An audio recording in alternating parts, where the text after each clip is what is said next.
Today we're diving into The Innocents. The Innocents, directed by Jack Clayton and released in 1961, is a haunting tale that masterfully blends horror, drama, and mystery.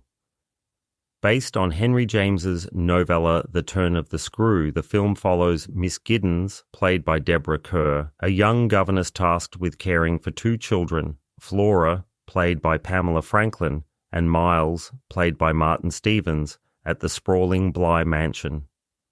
As she settles into her new role, Miss Giddens becomes increasingly convinced that the estate is haunted by the spirits of the previous governess, Miss Jessel, played by Clytie Jessup, and her lover, Peter Quint, played by Peter Wyngarde.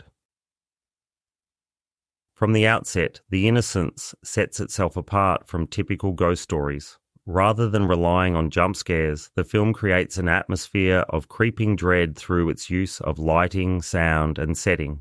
The Bly Mansion, with its lush gardens and Gothic architecture, becomes a character in its own right, its beauty contrasting with the sinister events unfolding within its walls.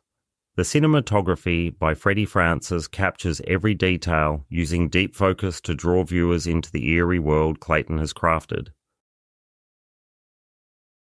The film's strength lies in its ambiguity. Clayton, with a script co-written by Truman Capote, leaves much to the audience's imagination.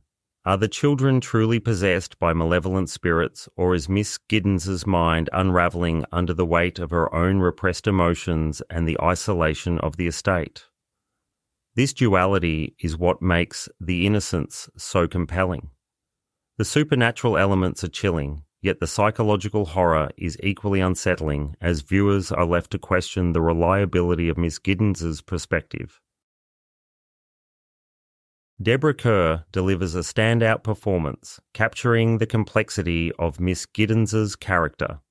Her portrayal is both vulnerable and intense as she navigates the fine line between sanity and madness.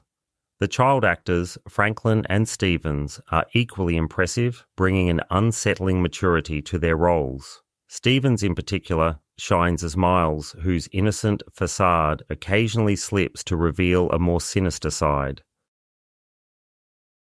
The film's sound design further enhances its haunting atmosphere.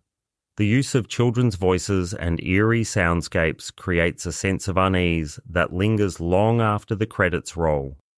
The opening scene, with its haunting melody sung by unseen children, sets the tone for the unsettling journey that follows.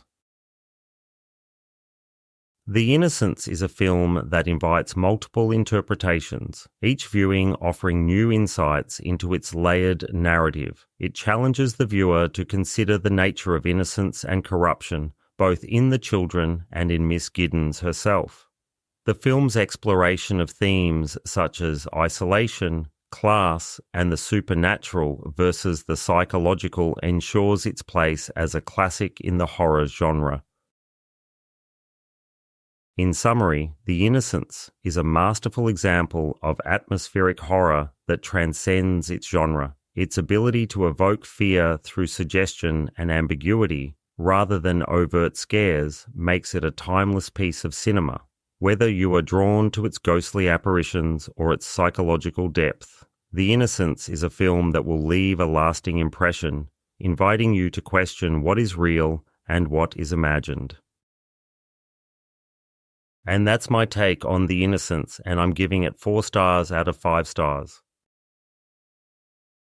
Thanks for listening. If you've enjoyed this content, please like, subscribe, and I hope to see you next time.